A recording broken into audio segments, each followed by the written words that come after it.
The Bio of the Darkness is another entry in the 2014 Indie Game Maker contest, and it's a rather weak entry into the contest despite the fact that it accumulated nearly 100 votes.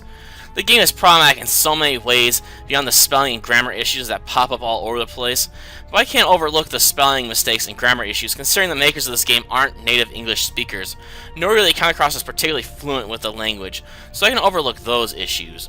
But all the other problems make for a rather subpar entry.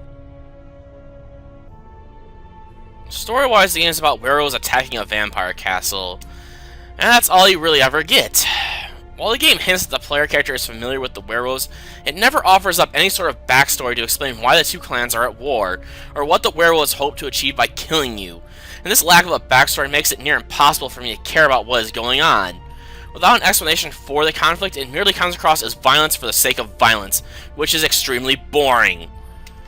And while I do realize the contest entries are meant to be under an hour in length, so providing an in-depth and moving story would be difficult, but this game barely clocks in at 20 minutes, so developers still have a large window of time to play with. Instead, the game is ridiculously short, and has a plot that feels so undercooked that it actively pushes me away. And while I won't hold the spelling mistakes and grammar issues against them, I will hold the use of Spanish in the combat text against them, since it leaves the game with a highly inconsistent feel. While the game does feature a rather simple turn-based combat system with non-random encounters, and even though I'm a fanboy for turn-based combat systems, the one in this game feels poorly implemented due to a lack of special skills. You only unlock 4 special skills over the course of the game, and only one of them is of any real value, while the other 3 are either underwhelming or almost entirely useless. To make matters even worse, the game is more luck-based than skill-based. All of the enemies can inflict negative stats effects on the player, but the worst 2 have to be poison and paralysis, and neither one of them appears to be curable, which makes for a real mess considering the final boss can inflict both negative stats effects on the player at the same time. And if that happens, you might as well reset, since you'll be dead well before you can use a healing potion.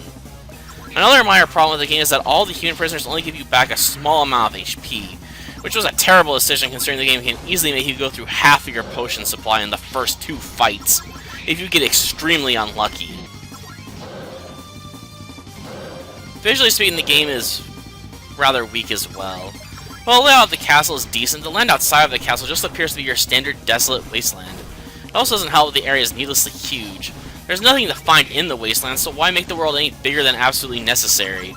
And while those issues are somewhat easier to ignore, it is hard to overlook how similar all of the enemies are.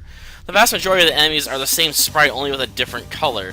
Even in a game this short, it is disappointing that the game only appears to include 5 unique enemy sprites. Sound-wise, the game is probably alright. I was honestly so agitated by the other issues that I didn't really pay much attention to the music.